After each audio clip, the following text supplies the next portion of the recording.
I'm Samantha Harrison, 32, standing alone in my bridal suite on what should be the happiest day of my life.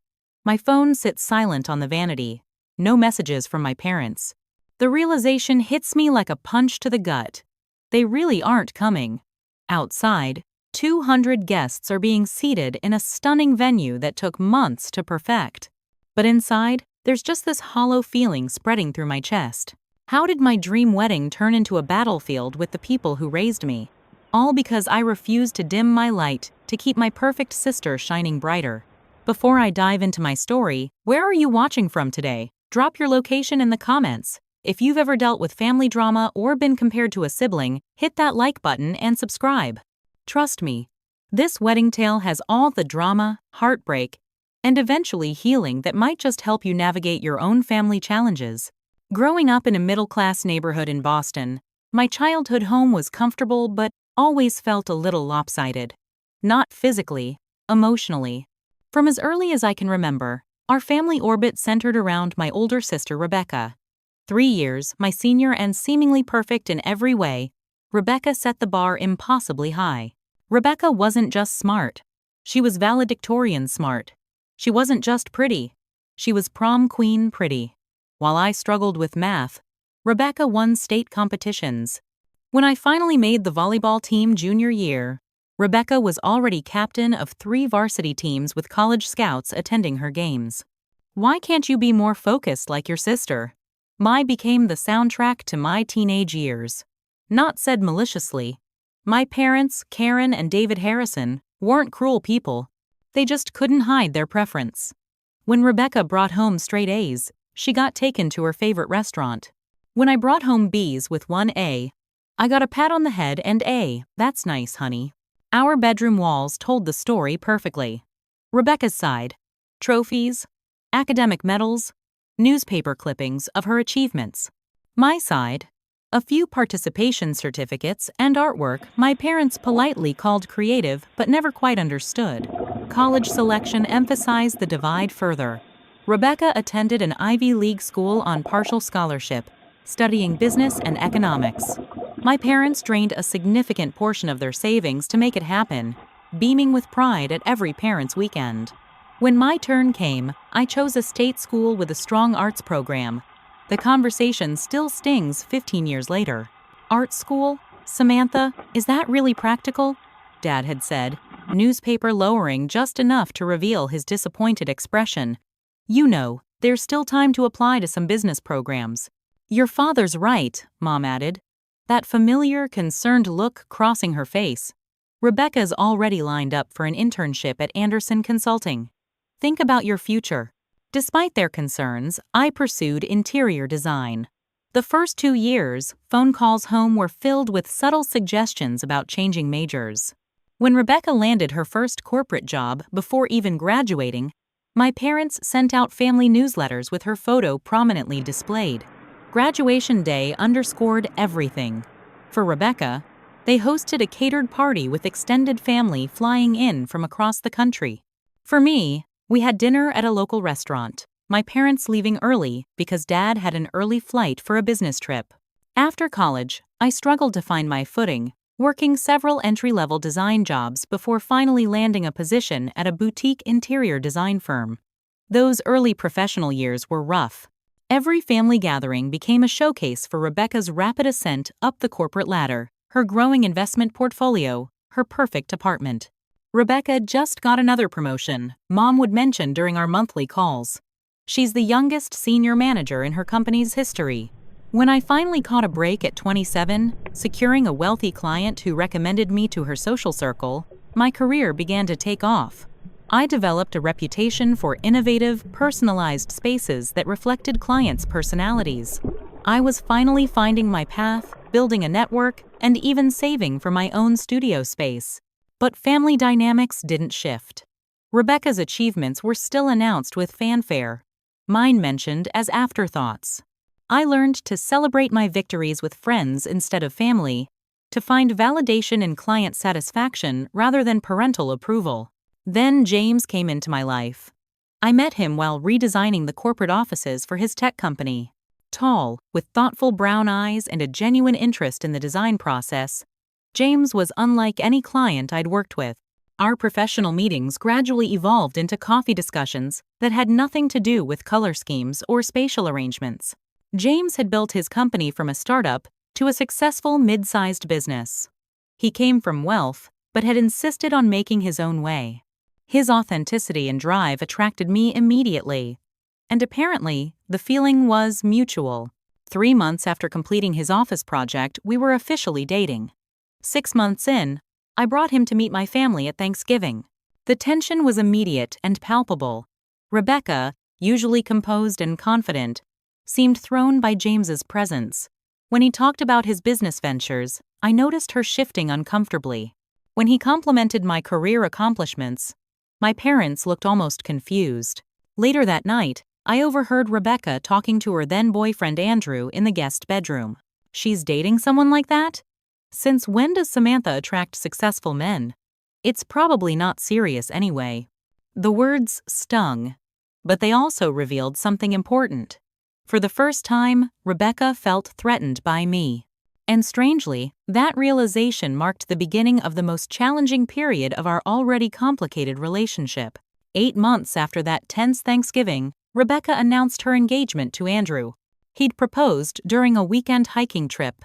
Simple, intimate, and perfectly suited to Andrew's modest teacher's salary and practical nature. The engagement dinner at my parents' house was a celebratory affair. Mom cried happy tears, Dad made an emotional toast, and I genuinely tried to be happy for my sister despite our complicated relationship. "I'd love for you to be my maid of honor," Rebecca said, reaching across the table to squeeze my hand. No one else I'd rather have by my side. I accepted, determined to be the supportive sister I'd always wanted Rebecca to be for me. This was her moment, and I intended to help make it special. The initial planning sessions were actually fun. Rebecca had practical, achievable ideas for a ceremony and reception that would work with her and Andrew's combined budget of $15,000. My parents offered to contribute another $5,000, a generous gesture that Rebecca accepted graciously. "We're thinking about the community center for the reception," Rebecca explained during one planning session. "It's not fancy, but we can decorate it nicely, and the rental fee is reasonable." "What about lakeside gardens?" I suggested. "It's not much more expensive, but would give you that outdoor setting you wanted." A shadow crossed Rebecca's face. "That's a bit more than we wanted to spend on the venue alone." "I could help," I offered. "Consider it part of my wedding gift." "No," Rebecca answered quickly. "Andrew and I want to do this ourselves. We don't need anything extravagant." I noticed my mother nodding approvingly at Rebecca's response. "That's sensible, dear. Weddings have gotten so out of control these days. Your father and I only spent $2,000 on our whole wedding, and we've been married 35 years. As the planning continued, I began noticing Rebecca's increasing stress about finances. She'd spend hours comparing prices, often settling for options that clearly weren't her preference. When she chose artificial flowers instead of real ones because of the cost difference, I again offered to help. "I'm doing fine on my budget," she snapped. "Not everyone needs to throw money at everything, Samantha." The comment caught me off guard, but I let it slide, attributing it to wedding planning stress. As maid of honor, I organized a modest bridal shower at my apartment and a low-key bachelorette party at a local wine bar, careful to keep both events within the budget Rebecca's bridesmaids could afford. Despite my efforts, Rebecca found things to criticize. The shower games were trying too hard, and the bachelorette venue was attempting to be fancy. The weeks before the wedding were tense. I spent hours helping address invitations, assembling favors, and listening to Rebecca's concerns about everything from weather forecasts to family seating arrangements. When I suggested hiring a day of coordinator to reduce her stress, she accused me of implying she couldn't handle her own wedding. The wedding day itself arrived, a pleasant June Saturday. The community center had been transformed as effectively as possible, with white drapery, twinkling lights, and centerpieces. Rebecca and her bridesmaids had assembled themselves. The ceremony at the small church went smoothly, and Rebecca looked genuinely beautiful in her off-the-rack dress that she'd had altered to fit perfectly. My parents were in their element, proudly greeting guests and accepting congratulations. "Isn't it lovely?" my mother said to everyone who would listen. "So tasteful and meaningful. No unnecessary extravagance. just love and family, the way a wedding should be. During the reception, I overheard my father talking to relatives. Rebecca and Andrew are so sensible, starting their marriage without any wedding debt. That's the smart way to do it. Too many young people these days want fairy tale weddings they can't afford. I delivered my maid of honor speech with genuine affection, sharing childhood memories and wishing the couple happiness. For a brief moment, when Rebecca hugged me afterward, I felt like maybe we'd turned a corner in our relationship. That illusion shattered at the rehearsal dinner the night before. I'd worn a simple navy blue dress, appropriate for the maid of honor and intentionally understated. But during the dinner, Rebecca's future mother-in-law inadvertently created tension. "Samantha, that dress is gorgeous on you. Where did you find it?" she asked innocently. Before I could answer, Rebecca interjected, "It's probably some designer brand. Samantha likes nice things." The comment had an edge that everyone at the table noticed. An uncomfortable silence followed until Andrew's father skillfully changed the subject. Later that night, Rebecca cornered me in the restroom. "Did you have to wear something that stands out so much? This weekend is supposed to be about me." I was stunned. "Rebecca, it's a plain navy dress. I specifically chose it to be understated." "Well, everyone's talking about how elegant you look," she hissed. "Just try to blend in tomorrow, okay? It's my wedding day." I left the restroom fighting back tears, realizing that in Rebecca's eyes, my mere presence was somehow a threat. Despite everything, I fulfilled my duties the next day with a smile, helping Rebecca with her dress, arranging her train for photos, making sure her makeup stayed perfect throughout the day. As I watched her drive away to her honeymoon, I felt a mixture of relief and sadness. I'd done everything right, been the supportive sister, and still somehow come up short in the family's eyes. What I didn't realize then was that this was just the prelude to a much bigger family drama that would unfold when my own engagement came around. Just under a year after Rebecca's wedding, on a crisp autumn evening, James took me to dinner at the restaurant where we'd had our first official date. After an amazing meal, he suggested a walk along the harbor, unusually romantic for his typically straightforward nature. As the city lights reflected on the water, he stopped, took both my hands, and got down on one knee. "Samantha, you've transformed my life the way you transform spaces, with creativity, warmth, and vision. I want to build our future together. Will you marry me?" The ring he presented was breathtaking. A 3-carat oval diamond on a platinum band with smaller diamonds along the setting. I was speechless, tears streaming down my face as I nodded, and finally managed to say yes. We spent the evening calling close friends, who responded with excited screams and immediate demands to see the ring. I saved the call to my parents for the following morning, wanting to share the news when I could fully focus on their reaction. "Mom, I have wonderful news," James proposed last night, and I said yes. The pause before my mother's response was brief but noticeable. "Oh, that's wonderful, honey. Congratulations." "James asked Dad for his blessing 3 weeks ago," I added, knowing this traditional gesture would please them. "Yes, he did mention that. Very polite young man." Her tone warmed slightly. "Have you thought about when you might have the wedding?" "We're thinking next spring, but nothing's decided yet. We'll probably start looking at venues next week." "Well, don't rush into anything," she advised.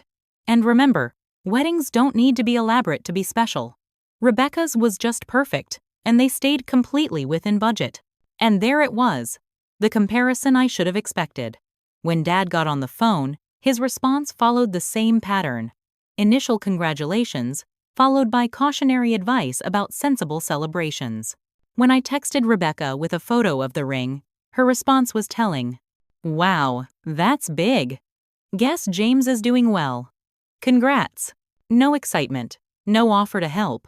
Just a subtle reminder that my engagement ring was more expensive than hers. The first real planning conversation with James revealed our different visions. I initially suggested a venue similar to Rebecca's, familiar, local, modest. "Is that what you really want?" James asked, studying my expression carefully.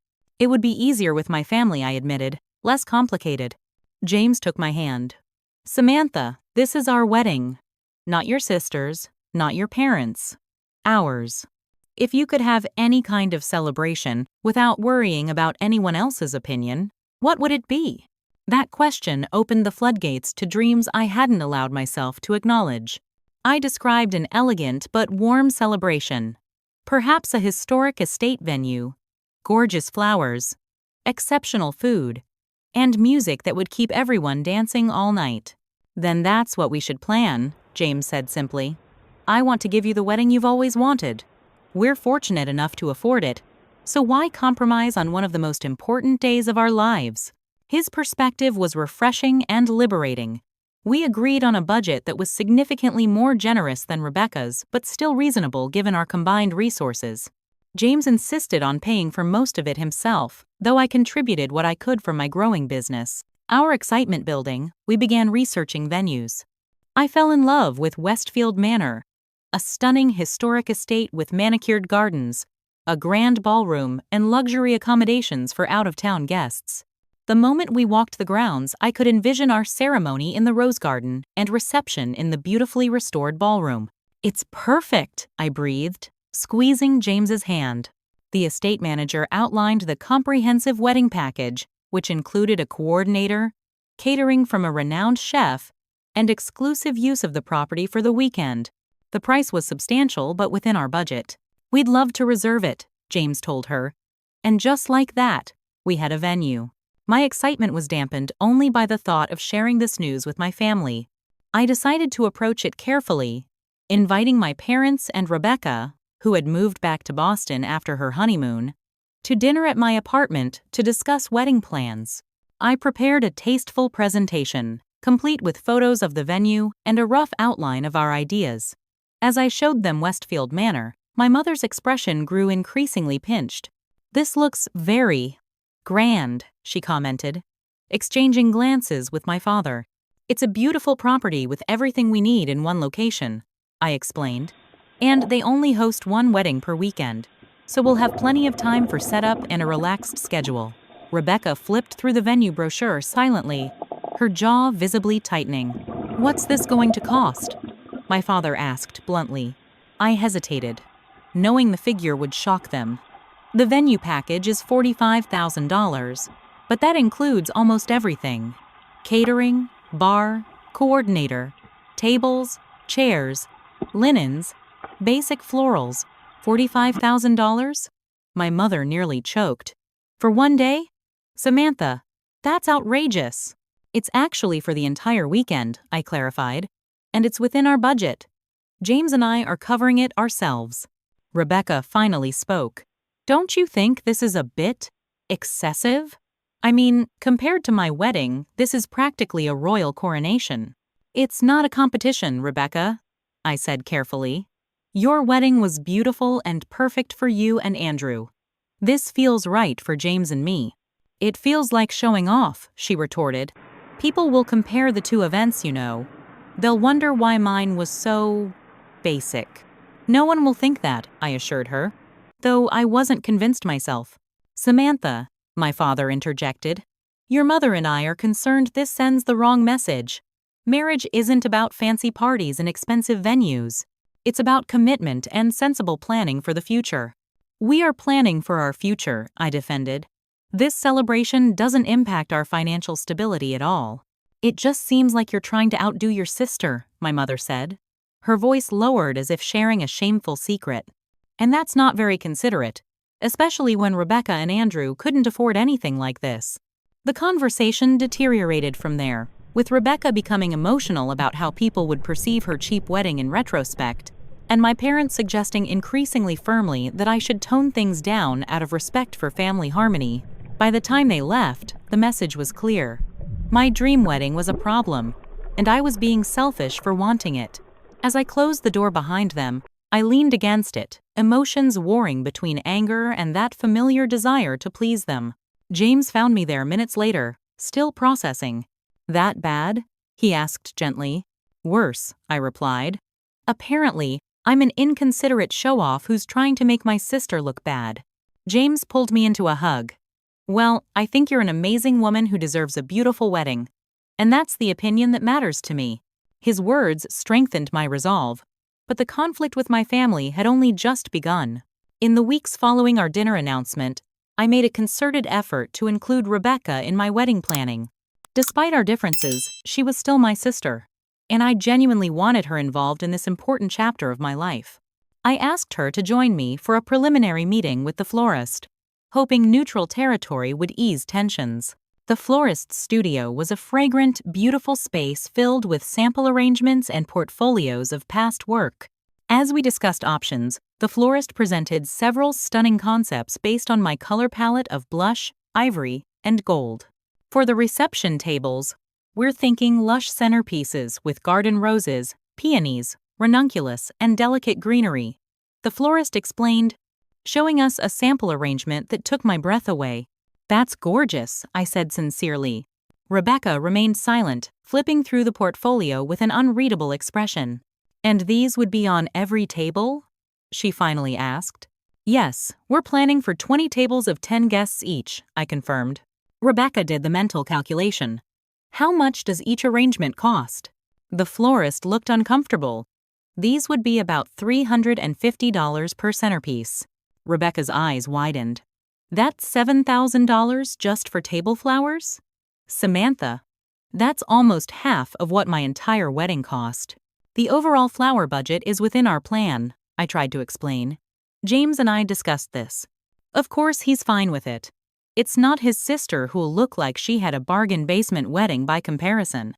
The florist discreetly stepped away, giving us privacy. "Rebecca, no one is comparing our weddings," I insisted, though we both knew that wasn't true. "Everyone will compare them," she hissed. My centerpieces were $30 glass bowls with floating candles and a few carnations. "Do you know how that will look next to this?" She gestured dismissively at the lush arrangement. I felt my patience thinning. "Your wedding was beautiful because it reflected you and Andrew. Mine will reflect James and me. They're different events for different couples. How convenient that your reflection happens to cost 10 times more," she snapped. The florist appointment ended with Rebecca leaving abruptly, claiming she had another commitment. I apologized to the florist and finalized the arrangements alone, a heavy weight settling in my chest. The next disaster came during the cake tasting. I'd invited both my mother and Rebecca, hoping the delicious occasion might sweeten the atmosphere between us. The bakery had prepared 6 different cake combinations for us to try, along with sketches of potential designs. As we sampled the flavors, the conversation remained superficially pleasant until the baker brought up the topic of cost. For a multi-tier cake serving 200 guests with the hand-painted gold leaf detail you mentioned, we're looking at approximately $3,800, she explained. My mother's fork clattered against her plate. "For a cake? That's absurd." "It's a significant amount," I acknowledged, "but it's a work of art." "And my wedding cake was $300, Rebecca interjected. "And everyone said it was delicious." "I'm sure it was," I said carefully. "So why do you need something that costs more than 10 times that amount? To make sure everyone knows how much more you can afford?" Rebecca's voice had risen, attracting the attention of the baker and her assistant. "That's not why." "It's exactly why," Rebecca cut me off, tears now forming in her eyes. "You've always been jealous that I was more successful in school, that I got married first, that Mom and Dad were proud of me. Now you finally have something to lord over me. And you're milking it for all it's worth." "Rebecca, that's not fair," I protested, shocked by her outburst. "What's not fair is how you're making my special day look like a pathetic budget affair in comparison." With that, she burst into tears and ran from the bakery, leaving my mother and me in uncomfortable silence. Mom gathered her purse, giving me a disappointed look. "Now look what you've done. You know how sensitive she is. Why do you have to be so excessive with everything? Your sister put together a lovely, modest wedding that everyone enjoyed without all this extravagance." As she left to console Rebecca, I sat alone at the tasting table, surrounded by delicious cake samples I no longer had any appetite for. That evening, my parents called for a family meeting at their house. I arrived to find Rebecca and my parents sitting in the living room, a united front.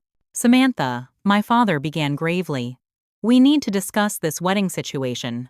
Your mother and I have serious concerns about the message you're sending with this over-the-top celebration." "And I'm hurt," Rebecca added, eyes still red from crying. It feels like you're deliberately trying to overshadow my wedding memories. That's never been my intention, I insisted. James and I simply want a celebration that feels right for us. But have you considered how it affects the rest of the family? My mother asked. Rebecca is very upset, and frankly, so are we. This competitive behavior isn't like you, Samantha. Competitive? I'm planning my wedding, not entering a contest. Then why does everything have to be bigger and more expensive than your sister's wedding? My father challenged. The venue alone costs more than their entire event. Because that's the wedding we want and can afford. Why should I downgrade my celebration to protect Rebecca's feelings? The room fell silent at my outburst. James, who had been quietly observing until now, finally spoke. I think we all need to take a step back. This wedding isn't about comparing to past events. It's about Samantha and me celebrating our commitment in a way that feels authentic to us. My father's expression hardened. Young man, you may not understand how families work, but in this family, we consider everyone's feelings, not just our own desires. With all due respect, sir, James replied calmly, I understand very well that families should support each other's happiness, not hold each other back. James, my mother interjected, you come from different circumstances. Perhaps you don't realize how these displays of wealth can affect relationships. James looked at me, clearly realizing what I'd been dealing with my entire life. The venue is the biggest issue, my father stated firmly. It's completely unnecessary. If you'd choose somewhere more reasonable, like the Riverside Hotel where your cousin Madison got married, we could put this whole unfortunate situation behind us. I looked at their expectant faces and suddenly saw with perfect clarity what was happening. This wasn't about protecting Rebecca's feelings. It was about maintaining the family dynamic where Rebecca shined brightest and I accommodated her light. I'm not changing the venue, I said quietly but firmly. My mother gasped. Samantha, be reasonable. I am being reasonable. I've spent my entire life being reasonable. Stepping back, staying small, making sure Rebecca got the spotlight. Not this time. Not my wedding. Rebecca's face contorted. So you admit it. This is about overshadowing me. No, it's about finally doing something for myself without considering how it affects you first. The words burst out before I could stop them. My father stood, his expression grave. If that's your attitude, then I need to be very clear. If you proceed with this excessive display at Westfield Manor, your mother and I will have to reconsider our attendance. The threat hung in the air, heavy and impossible to ignore. You'd skip my wedding because it's too nice? I asked incredulously. We would decline to participate in an event that deliberately hurts your sister and flaunts wealth inappropriately, my mother clarified, her voice quavering but determined. I looked at each of their faces, my father's stern disapproval, my mother's pained disappointment, and Rebecca's tearful vindication. Then I looked at James, whose expression held nothing but supportive strength. I think we should go, I said to him, standing up. As we headed for the door, Rebecca called after me, You're ruining this family with your selfishness, Samantha. I turned back one last time. No, Rebecca. The family was ruined long before today. I just finally noticed. In the car, James and I sat in stunned silence for several minutes before he started the engine. They might change their minds, he offered gently, but we both knew better. The days following the confrontation at my parents' house were some of the most difficult I'd experienced. I oscillated between righteous anger, crushing guilt, and profound sadness.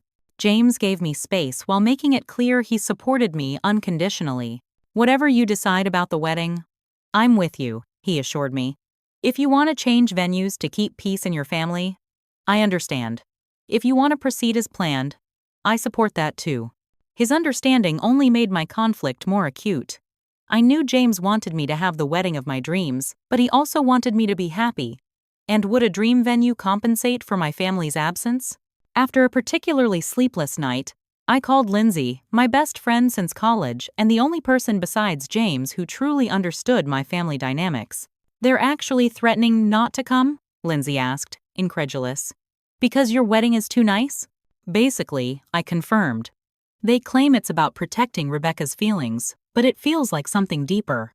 Of course it is, Lindsay said firmly. This is about control, Sam.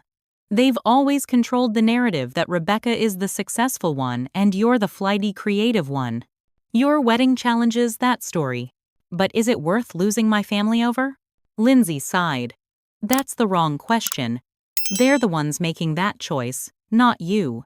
The real question is, are you willing to let them control your wedding day the way they've tried to control everything else in your life? Her words hit home. I thanked her and hung up, then called to schedule an emergency session with Dr. Mitchell, my therapist of 3 years. In her calm office the next day, I poured out the whole situation. This feels familiar, Dr. Mitchell observed after listening intently. Remember when you were considering opening your own design studio last year? Your family had similar reactions. The memory rushed back.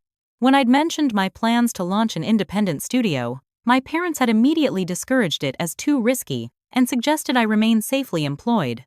Rebecca had commented that not everyone is cut out for business ownership. I'd eventually abandoned the idea. Despite having clients and funding lined up, I gave in then, I realized aloud. Just like I've always given in. And how did that decision feel afterwards? Dr. Mitchell prompted. Terrible. I resented them. I resented myself for not standing my ground. I still do. She nodded. Sometimes family systems develop patterns that work for the family as a unit but not for individual members. Breaking those patterns is painful but sometimes necessary for healthy development. So, you think I should proceed with the wedding as planned?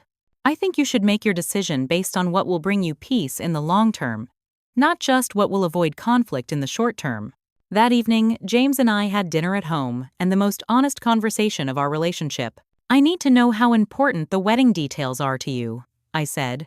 Would you be disappointed if we scaled back? James considered the question seriously. I want to celebrate our marriage in a way that feels joyful and authentic. The specific venue or flowers don't matter to me. What matters is that you're not compromising out of fear or guilt. I keep thinking about future regrets, I admitted. Which would I regret more? Having my dream wedding without my family, or changing my plans to accommodate them? Only you can answer that, James said. But I want to point out something important. This isn't just about a wedding. This is about whether you'll let your family, especially Rebecca, dictate your choices for the rest of our lives. Today, it's the wedding venue. Tomorrow it might be our house, or how we raise our children. His perspective crystallized everything. This wasn't an isolated incident, but a pattern that would continue unless I established boundaries now. The next morning, I called my parents. Heart pounding, but resolve firm. Mom, Dad, I've given a lot of thought to our conversation. I want you to know that I love you and Rebecca, and I wish you could be happy for me. But James and I have decided to proceed with our wedding as planned at Westfield Manor. The silence on the other end stretched for several seconds. I see. My father's voice was cold. Then, you've made your choice. This isn't about choosing between my family and my wedding. I tried to explain. It's about being true to myself and the life I'm building with James. Your sister is devastated, my mother interjected. She feels like you're deliberately trying to humiliate her. I'm not responsible for Rebecca's feelings about my wedding, I said as gently as I could. I hope you'll reconsider and be there to support me. But I understand if you can't. Don't put this on us, my father said sharply. You're the one making a choice that hurts your family. If you change your mind about this ridiculous venue, we'll be there. Otherwise, I'm afraid we won't. After hanging up, I sat at my kitchen table and cried. Not from doubt, but from grief. I was mourning the supportive family I'd never had, and finally accepting that I never would. That afternoon, my phone rang with Rebecca's number. Bracing myself, I answered. How could you? She demanded without preamble, her voice thick with tears. Mom and Dad might not come to your wedding, and you don't even care. I care tremendously, Rebecca. But this isn't a reasonable request they're making. You're destroying our family with your selfishness, she cried. All for some fancy venue and overpriced flowers. This isn't about the venue, I said tiredly. It's about the fact that my happiness has always been considered less important than yours. That's not true. You're just jealous because— I'm not jealous, I interrupted firmly. I'm done competing. I'm done measuring my life against yours. I'm done seeking approval I'm never going to get. And I'm definitely done making myself smaller to avoid outshining you." Rebecca's sharp intake of breath was audible. "You really believe that, don't you? That everything has been handed to me while poor little Samantha got ignored? I believe our parents love us both but have never treated us equally. And I believe that ends now, at least in my life." "Fine," Rebecca said after a moment. "Have your extravagant wedding. Just don't expect us to participate in this spectacle." As I hung up, I felt a strange mixture of sadness and liberation. The decision was made. The wedding would proceed as planned, even if the front row seats remained painfully empty. With just under 3 months until the wedding day, planning shifted into high gear, now without input or assistance from my family. Their absence created both practical challenges and emotional voids, but also a certain freedom. James's parents, Robert and Diana, stepped up remarkably. Unlike my parents, they had embraced me from the beginning, never comparing me to anyone or making me feel I needed to earn their approval. "We're so sorry about your family's reaction," Diana said during a Sunday brunch at their home. "But we want you to know that we're here for anything you need." Robert nodded in agreement. "Whatever support you'd normally get from your parents, consider us available. This is an important day for both of you, and it deserves proper celebration." Their kindness brought tears to my eyes. It was a bittersweet realization that my future in-laws provided more unconditional support than my own family ever had. Lindsay, similarly, went above and beyond her maid of honor duties. She rearranged her work schedule to attend vendor meetings I'd originally expected my mother to join, helped address invitations late into the night, and provided emotional support through tearful phone calls and wine-fueled pep talks. "Your family is making the biggest mistake," she assured me during a particularly vulnerable moment. "Someday, they'll regret missing this." Despite the strong support system, the stress and sadness affected me physically. I developed insomnia, lost weight I couldn't afford to lose, and found myself fighting random bouts of tears during the most unexpected moments, while reviewing linen samples or confirming the ceremony music. James noticed, of course. "Maybe we should postpone," he suggested one evening, after finding me staring blankly at seating arrangements at midnight. "Give everyone some time to cool down." "No," I said firmly. "Postponing won't change anything. My family has made their position clear." Still, I couldn't completely give up hope for reconciliation. With 6 weeks to go, I invited my mother and Rebecca to my final dress fitting, extending an olive branch without compromising on the wedding itself. To my surprise, Rebecca showed up. Alone. "Mom couldn't make it," she explained stiffly as she took a seat in the bridal salon. "She had a garden club meeting." I nodded, hiding my disappointment. "I appreciate you coming." The atmosphere was tense as the seamstress helped me into my gown, an exquisite Vera Wang creation with delicate lace detailing and a subtle shimmer that caught the light as I moved. When I emerged from the dressing room and stood before the mirror, even Rebecca fell momentarily silent.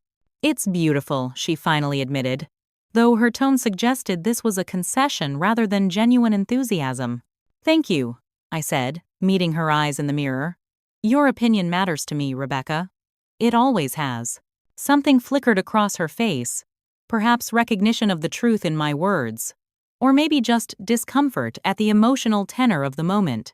"It's certainly dramatic," she added, unable to resist qualifying her compliment. "Very different from my dress." Yes, I agreed. Different women, different styles. The seamstress bustled around me, marking final adjustments and discussing the veil placement. Throughout the fitting, Rebecca maintained her distance, both physically and emotionally. When asked for input, she gave non-committal responses or deferred to the professionals.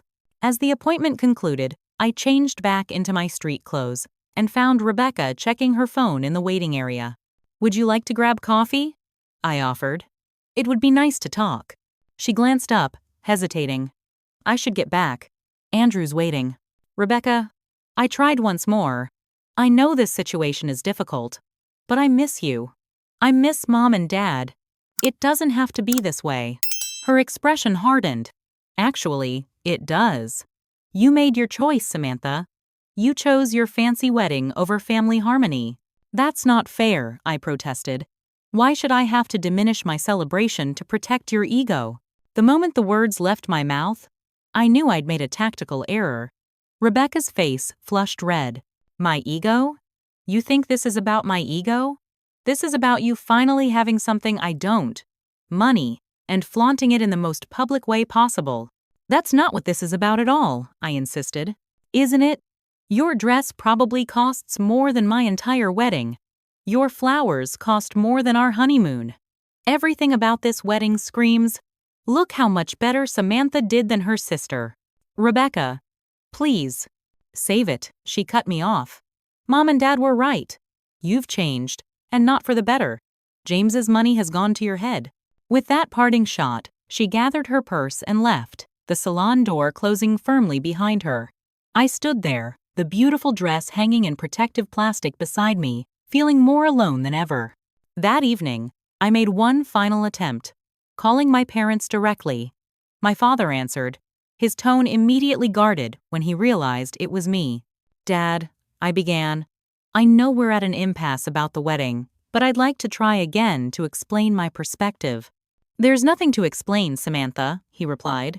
You've made your priorities very clear. Could you and Mom at least come see my dress? It would mean so much to me. His voice softened slightly, the first crack in his resolve I'd heard. Your mother doesn't want to get more involved when she knows she'll be disappointed by the outcome. So that's it? You're really not coming to my wedding? The silence that followed spoke volumes.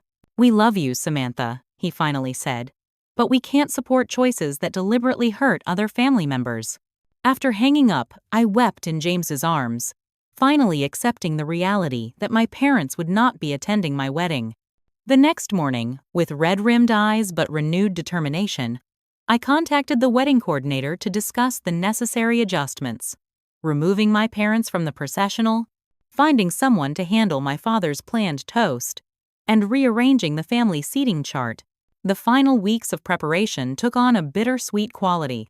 Every decision, every beautiful detail was tinged with the knowledge that my family wouldn't be there to see it.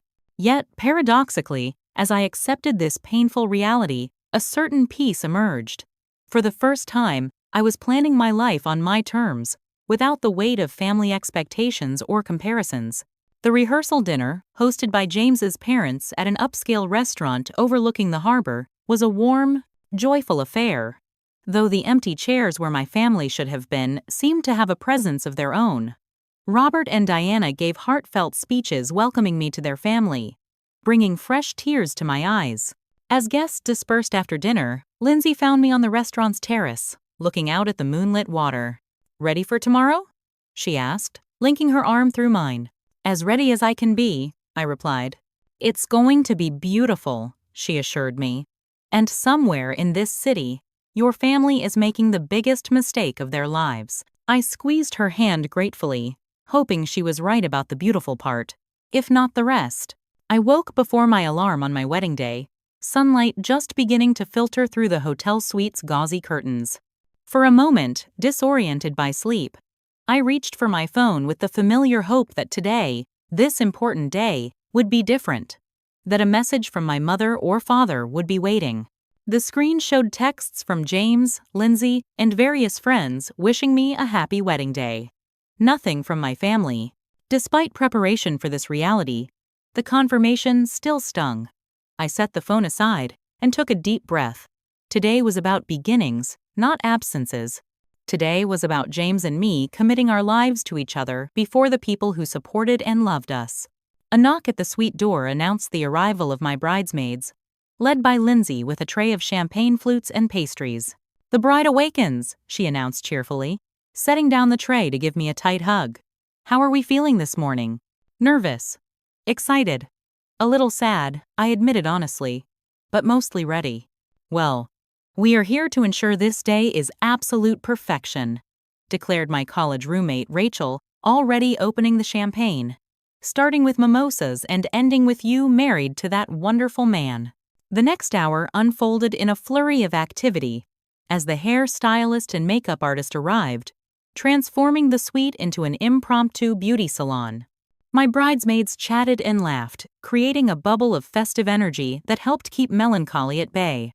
As the makeup artist worked her magic, I caught Lindsay checking her phone repeatedly. A slight furrow between her brows. "Everything okay?" I asked when the artist stepped away. "Perfect," she assured me quickly. Too quickly. "Lindsay," she sighed, "I might have sent a final text to your parents last night. Just letting them know what time the ceremony starts, and that there's still time to change their minds." My heart clenched. "Any response?" The look on her face answered before her words did. "Not yet. But the day is young." I nodded, appreciative of her effort but unwilling to nurture false hope. "It's okay, really. Let's focus on what we can control." The wedding planner, Eliza, arrived soon after, clipboard in hand and professional smile in place. I could tell the moment she entered that something needed addressing. "What's wrong?" I asked. "Nothing that can't be fixed," she assured me, pulling me aside. "Just wanted to confirm how you want to handle the family seating and processional. I've made the adjustments we discussed, but I need to finalize the details with the venue coordinator." The reality hit me again. No father to walk me down the aisle. No mother to help with my veil. No family in the front row. "James's parents will be seated in the front row on the right," I confirmed. "The left front row." I hesitated. "Leave it empty, but don't reserve it. If they show up, there's space. If not, just have the ushers fill in with other guests so it's not obviously vacant." Eliza nodded, making notes. "And for walking down the aisle? I'll walk alone," I decided in that moment. James had offered to meet me halfway. His father had volunteered to escort me. But suddenly I knew what felt right. This is my choice, my path forward. I'll walk it on my own. "Powerful," Eliza commented with genuine appreciation. "It will be a beautiful moment." As she left to coordinate with the venue, I returned to the makeup chair, catching sight of my reflection. Despite the early emotional turbulence, I looked radiant, eyes bright, skin glowing, a quiet confidence emerging that had nothing to do with cosmetics. My phone chimed with a message from James. "Can't wait to see you. Whatever happens today, remember, we're starting something extraordinary together. I love you more than words." His message centered me, a reminder of what truly mattered today. When my makeup and hair were complete, Lindsay helped me into my dress, the room falling silent as the transformation was completed. "Oh, Sam," Rachel breathed. "You look absolutely incredible." I turned to the full-length mirror and barely recognized myself. Not because of the dress or the professional styling, but because of the woman looking back at me. Strong, determined, ready to begin a new chapter without permission or approval. "James is going to faint," joked another bridesmaid, breaking the reverent moment with welcome laughter. The photographer arrived, capturing the final preparations. The fastening of jewelry, the careful arrangement of the veil, the toast among friends. Throughout it all, I found myself checking my phone, that small, stubborn spark of hope refusing to be completely extinguished. As the morning progressed, I received messages from extended family, a cousin in California wishing she could attend, an uncle sending his congratulations. But nothing from my parents or Rebecca. With an hour before departure to the venue, I sent one final text to my mother. "The car leaves for Westfield Manor at noon. I would still love for you, Dad, and Rebecca to be there. Whatever you decide, know that I love you." I watched as the message was delivered, then as the read receipt appeared. Minutes ticked by with no response. Lindsay found me staring at the phone, gently taking it from my hands. "Today isn't about who isn't here," she reminded me softly. "It's about who is. And about you and James." I nodded, blinking back tears that threatened to ruin my carefully applied makeup. "You're right. Besides," she added with a mischievous smile, "your wedding is going to be so spectacular that anyone who missed it will regret it forever." That startled a laugh out of me, breaking the tension. I took a deep breath and mentally released the hope I'd been holding. My family had made their choice. Now it was time to honor mine. As we gathered our things and prepared to leave for the venue, I took one final look at myself in the mirror. Samantha Harrison, soon to be Samantha Mitchell, standing on her own 2 feet, walking her own path. "Ready?" Lindsay asked, bouquets in hand. I smiled, feeling a surprising sense of peace settle over me. Absolutely ready. The drive to Westfield Manor passed in a blur of nervous excitement and last-minute checks. Veil arranged, lipstick touched up, heartfelt pep talks from Lindsay. As we pulled through the estate's impressive gates, I gasped at the transformation since my last visit. The gardens were in full bloom. White chairs arranged in perfect rows, facing an arch adorned with cascading flowers in blush and ivory. String quartet musicians were setting up near the ceremony area, testing their instruments as staff made final adjustments to decorations. "It's even more beautiful than I imagined," I murmured, taking it all in. Our car pulled around to a private entrance, where Eliza waited to usher me quickly into the bridal suite to avoid any chance of James catching a glimpse before the ceremony. Inside, I found a beautifully appointed room with floor-to-ceiling windows overlooking the gardens, platters of light refreshments, and champagne chilling in silver buckets. "The guests are arriving now," Eliza informed me. "Everything is proceeding perfectly on schedule." I nodded, trying to quell the butterflies in my stomach. This was really happening. As my bridesmaids made final adjustments to their dresses and refreshed their makeup, I peered out the window, watching guests being seated. I couldn't help scanning the arrivals for familiar figures, my parents, Rebecca, but saw only friends, colleagues, and James's extended family. 10 minutes, Eliza announced, returning from a check with the ceremony coordinator. Lindsay came to stand beside me at the window, following my gaze. "Are you okay?" "Yes," I said, surprised to find I meant it. "I'm really okay." The wedding coordinator gathered us for final instructions, reviewing the processional order and timing. When everyone was clear on their roles, she left to signal the musicians. "This is it," Lindsay said, squeezing my hands. "You look absolutely radiant." One by one, my bridesmaids filed out, leaving me alone for a final moment of reflection. I took a deep breath, adjusting my bouquet and checking my reflection one last time. The door opened, and Eliza appeared. "Ready, Samantha?" "It's time." I nodded and followed her through the manor's side passage to the garden entrance. The string quartet had begun playing Pachelbel's Canon, signaling the start of the processional. Through a gap in the decorative screen, I could see my bridesmaids making their way down the aisle, elegant in their blush gowns. I searched the seated guests once more, eyes automatically going to where my family should be. The front left row remained conspicuously empty, despite Eliza's efforts to fill it with other guests. My heart constricted briefly, then steadied. Their absence was painful, but no longer had the power to diminish this day. The music shifted to the bridal processional. Eliza gave me an encouraging smile and pulled back the screen. 200 faces turned in unison, rising to their feet as I appeared. For a heartbeat, I stood frozen, suddenly acutely aware of walking this path alone. Then I saw James at the end of the aisle, his expression transforming from nervous anticipation to absolute awe. His eyes locked with mine, and in that moment, nothing else mattered. I began walking, steady and purposeful, my eyes never leaving James. Each step felt significant, not just toward my future husband, but toward the life I was choosing, the boundaries I was establishing, the woman I was becoming. As I reached the altar, James stepped forward, tears visible in his eyes. "You are breathtaking," he whispered, taking my hands in his. The officiant welcomed everyone and began the ceremony, but I registered only fragments. Words about love, commitment, journey, partnership. My focus remained on James, on the profound connection between us as we exchanged personally written vows. "Samantha," James began, his voice steady despite the emotion in his eyes, "I promise to build a life with you where you never have to make yourself smaller, where your light is celebrated, not dimmed.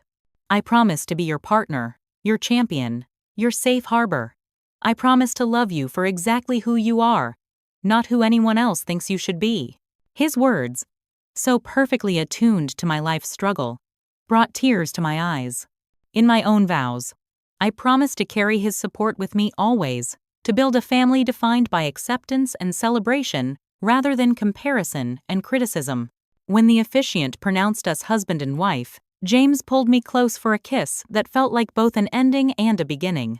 The guests erupted in applause and cheers as we turned to face them as a married couple. Walking back down the aisle, hand in hand with my husband, I felt an unexpected lightness. The empty seats no longer seemed to matter quite so much. The cocktail hour flowed seamlessly into dinner and dancing.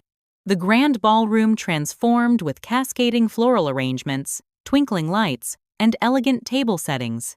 Everything was exactly as I'd envisioned. Warm, joyful, and beautifully executed, without being ostentatious. During dinner, I noticed James's father conferring with the wedding planner, who nodded and made a note on her clipboard. Shortly after, Robert Mitchell approached the microphone for what should have been my father's toast. When James first brought Samantha home to meet us, he began, "Diana and I knew immediately that she was special, not just because of her obvious beauty or intelligence, but because of the way our son lit up in her presence." He continued with a heartfelt speech about the meaning of family, the importance of unconditional support, and how honored he and Diana were to welcome me officially into their family. "Some people are fortunate enough to be born into loving families," he concluded, raising his glass. "Others have the wisdom and courage to create their own. To Samantha and James, may you build a family defined by love, acceptance, and joy." The toast brought fresh tears to my eyes. As glasses clinked around the room, James squeezed my hand under the table, silently acknowledging both the beauty of his father's words and the painful truth behind them. The evening continued with first dances. Another moment that highlighted the absence of my father, James's uncle Philip, who had been kind to me since our first meeting, stepped forward. "I believe this dance belongs to a father figure," he said gently. "May I have the honor?" Grateful beyond words, I accepted his offer, and we moved across the dance floor to What a Wonderful World. Philip, a man in his 60s with kind eyes and James's same quiet strength, spoke softly as we danced. "Family isn't always blood, Samantha. Sometimes it's the people who show up, who choose to love you without conditions. Remember that." The reception progressed through cake cutting, bouquet tossing, and hours of dancing.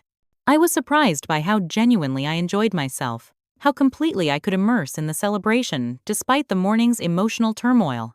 During a brief moment alone with James at the edge of the dance floor, watching our friends and his family celebrate, I finally gave voice to the feeling that had been growing since the ceremony. "They really aren't coming," I said quietly. James pulled me closer. "I'm so sorry, Sam. The strange thing is," I continued, "I'm sad, but I'm also okay. Better than okay. I feel free." He studied my face. "Free?" Like I've finally stopped waiting for approval I was never going to get. Like I've accepted what is instead of wishing for what could be. James kissed my forehead gently. "That sounds like the beginning of healing." Our moment was interrupted by Lindsay, slightly breathless from dancing. "Sorry to interrupt, but there's someone here to see you, Sam." My heart leapt involuntarily. "My parents?" Lindsay shook her head. "Your cousin Melissa. She drove up from Philadelphia," she said. "She said she couldn't miss your wedding, even if it meant defying your parents." Melissa, my father's niece, who had always been more like a sister than a cousin, appeared behind Lindsay, looking uncertain. "I hope it's okay that I came," she began. "I didn't RSVP because Uncle David and Aunt Karen told everyone they weren't attending because of a family situation, and implied no one else should come either." I embraced her, overcome with gratitude for her small act of rebellion. "I'm so glad you're here." "Your wedding is beautiful, Sam," she said earnestly. "Truly. And I wanted you to know something. People are talking, and not in the way your parents and Rebecca feared." "What do you mean?" "Your wedding photos are already appearing on social media. Your friends have been posting. Rebecca saw them and had a complete meltdown. She's convinced everyone is comparing your wedding to hers and finding hers lacking. Your parents are furious that the spectacle is now visible to extended family." I absorbed this information, feeling a complex mixture of vindication and sadness. "So, they're doubling down." Melissa nodded. "For what it's worth, I think they're making a terrible mistake. And someday, they'll realize it." As Melissa joined the celebration, I found myself hoping she was right. not for the vindication, but for the possibility of eventual reconciliation. But whether that day ever came or not, I knew I had made the right choice for myself, for James, and for our future together. Our 2-week honeymoon in the Greek islands provided a welcome buffer between the emotional intensity of the wedding and the reality we would face upon returning home. Sun-drenched days exploring ancient ruins and evenings watching spectacular sunsets over the Mediterranean allowed James and me to process everything that had happened while building excitement for our life ahead. However, paradise couldn't last forever. When we returned to our apartment, now officially our home, as James had moved in completely during the wedding preparations, reality was waiting in the form of a notably empty mailbox and voicemail. "Nothing from your family?" James asked gently, watching me check my phone for the 1,000th time. I shook my head. I didn't really expect anything, but I guess some part of me hoped the wedding photos might have changed their minds. Our wedding photographer had delivered a preview gallery during our honeymoon, stunning images that captured every beautiful detail and emotion of the day. I'd shared the gallery link with my parents and Rebecca, along with a simple message: "Wish you could have been there." No response had come. "Give them time," James advised. This was a significant family rupture.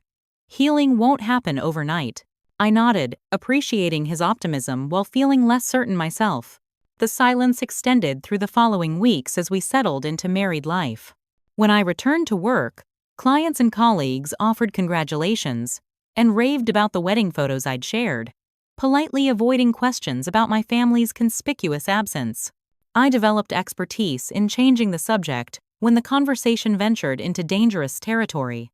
With Thanksgiving approaching, our first major holiday as a married couple, we faced the question of family celebrations. James's parents immediately invited us to their home, but I struggled with the idea of bypassing any attempt at reconciliation with my own family. "I should at least try," I told James one evening in early November. "I don't want to be the one who gives up on this relationship completely." He nodded, understanding as always. "What are you thinking?" "A meeting. Neutral territory. Just to talk. Not to apologize for having the wedding we wanted, but to see if we can find a way forward." The next day, I sent a text to my parents and Rebecca, suggesting coffee at a quiet cafe halfway between our homes. To my surprise, they agreed, though their response was terse and non-committal about expectations. The meeting was as uncomfortable as I had feared. We sat awkwardly around a small table, exchanging stilted pleasantries about the weather and recent local news. My mother looked tired, my father stern, Rebecca defensive. I recognized the familiar family dynamic immediately, everyone waiting for me to apologize, to admit I had been wrong. "I missed you at the wedding," I finally said, breaking the tension. "It was a beautiful day, but your absence was felt." "We made our position clear," my father replied. "We couldn't support an event that deliberately created family division." "The division wasn't caused by my wedding," I said carefully. "It was caused by expectations that I should diminish my celebration to protect Rebecca's feelings." Rebecca's face flushed. "There you go again, making me the villain." "That's not what I'm doing," I insisted. "I'm trying to be honest about the dynamics that brought us to this point." "Well, your honesty cost you your family at your wedding," my mother said, her voice breaking slightly. "Was it worth it?" The question hung in the air between us, heavy with accusation and hurt. I considered deflecting, softening, slipping into my familiar role as family peacemaker. But that would only perpetuate the pattern. "Yes," I said quietly but firmly. "It was worth it. Not because I wanted a fancy wedding more than I wanted you there, but because I needed to make this decision for myself, not based on how it would affect everyone else's feelings." My father pushed his coffee cup away. "I think we've heard enough. You clearly haven't reflected on your actions or considered anyone but yourself." "That's not fair," I protested. "I've spent my entire life considering everyone else's feelings first. This was the one time I prioritized my own needs, and I'm being punished for it." "Punished?" Rebecca scoffed. "So dramatic. We're simply holding you accountable for hurtful choices."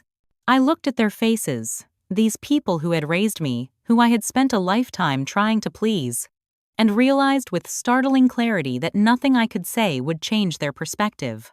They needed me to be wrong in order for their narrative to hold. They needed me to apologize for daring to shine too brightly. "I love you all," I said, gathering my purse. "And I hope someday we can find our way back to each other. But I won't apologize for the wedding James and I chose, and I won't accept blame for your decision not to attend." I left the cafe with tears streaming down my face, but a strange sense of resolution settling in my chest. The meeting had been a failure in terms of reconciliation, but a success in terms of personal clarity. The holiday season that followed was bittersweet. We celebrated Thanksgiving with James's warm, welcoming family, who tactfully avoided mention of my family's absence. For Christmas, we hosted a small gathering of friends, creating new traditions that felt both exciting and somewhat melancholy. Through it all, I leaned heavily on therapy sessions with Dr. Mitchell, working to process my grief without surrendering the boundaries I'd fought so hard to establish. Grief and growth often go hand in hand, Dr. Mitchell observed during one particularly difficult session. "You're mourning the family relationships you hoped for while simultaneously building a healthier future. Sometimes I wonder if I made the right choice," I admitted. "If the wedding was worth this rift." "The wedding wasn't the cause," she reminded me gently. "It was simply the catalyst that brought long-standing dynamics to a head. Sooner or later, something would have forced this reckoning." Her words resonated deeply, helping me frame the family rupture not as a consequence of my selfishness, but as an inevitable result of an unsustainable family system. In the spring, as we approached our first anniversary, life delivered an unexpected development. I was pregnant. The positive test brought a tsunami of conflicting emotions: joy, excitement, anxiety, and renewed grief over my fractured family relationships. What kind of grandparents will they be? I wondered aloud to James as we absorbed the news. Will this baby heal the rift or deepen it? "That's not a decision we need to make today," James said wisely. "Right now, let's just celebrate this new life." But the question lingered in my mind as my pregnancy progressed. By the end of my first trimester, with our baby's heartbeat recorded on ultrasound and the reality of impending parenthood setting in, I knew I needed to at least inform my family. I sent a group text with the ultrasound image and a simple message: "James and I are expecting a baby in November. I'd love for our child to know his or her grandparents and aunt, despite our differences." The responses were cautiously positive. Congratulations from my mother, a brief good news from my father, and a surprisingly warm message from Rebecca offering to help with a baby shower. It wasn't full reconciliation, but it was an opening, a crack in the wall of silence that had stood between us for nearly a year. As my pregnancy advanced, these tentative connections gradually strengthened. My mother began calling weekly for updates. My father sent a handmade crib he'd built in his workshop. Rebecca and I met for cautious brunches where we carefully navigated around past hurts to focus on the future. The approaching birth of their grandchild seemed to put our conflict into perspective, allowing everyone to take tentative steps toward healing without requiring anyone to admit fault. It wasn't perfect. Undercurrents of tension remained, and certain topics remained strictly off-limits. But it was progress. One evening in my third trimester, as James and I sorted through baby clothes in our nursery, I found myself reflecting on the tumultuous journey that had brought us to this point. "I never imagined our wedding drama would ultimately lead to this growth," I told James, resting my hands on my swollen belly. "As painful as it was, I think it needed to happen." "How so?" he asked, setting aside a tiny onesie. I had to learn to stand firm in my choices, to stop seeking approval I was never going to get, to accept that sometimes loving someone means acknowledging their limitations rather than trying to change them. I smiled ruefully. I had to grow up. "You're going to be an amazing mother," James said, kissing my forehead, "because you understand something fundamental that your parents missed." "What's that?" "That love should never require someone to diminish themselves to make others comfortable. That's the kind of family we're going to build." As our baby's arrival approached, I focused less on healing the past and more on creating a healthy future. I couldn't control whether my parents or Rebecca would fully recognize the dysfunctional patterns that had shaped our family. I couldn't make them see how their treatment of me had caused lasting harm, but I could ensure that those patterns didn't extend to the next generation. Our daughter, Lily Grace Mitchell, arrived on a crisp November morning. perfect, healthy, and blissfully unaware of the complicated family she was born into. As I held her in my arms, James beside us with tears in his eyes, I made a silent promise. She would never know what it felt like to be the lesser sister. She would never have to make herself small to keep peace in the family. She would be celebrated for exactly who she was. My parents and Rebecca came to the hospital the day after Lily's birth, bringing gifts and tentative smiles. As I watched my mother cradle her granddaughter, my father proudly counting fingers and toes, and Rebecca softly singing to the baby, I felt a profound sense of closure. The wedding they had skipped had been a painful chapter, but also a necessary one. It had forced me to stand in my truth, to establish boundaries, to begin healing wounds I'd carried since childhood. That journey had prepared me for this moment, for motherhood, for creating a family culture based on acceptance rather than comparison. I didn't know what the future held for our complicated family relationships. Perhaps we would never fully resolve the underlying issues. Perhaps we would always maintain a certain careful distance. But as I watched my daughter bring a measure of joy and unity to a family that had been fractured, I felt something I hadn't expected. Gratitude. Gratitude for the difficult path that had led me here. Gratitude for the strength I'd found along the way. And most of all, gratitude for the clarity to see that sometimes the most loving thing we can do, for ourselves and for future generations, is to break destructive patterns, even when it comes at a painful cost. I'm still Samantha Harrison Mitchell, the woman who walked herself down the aisle because her parents couldn't accept her choices. But now I'm also Lily's mother, James's wife, the creator of new traditions.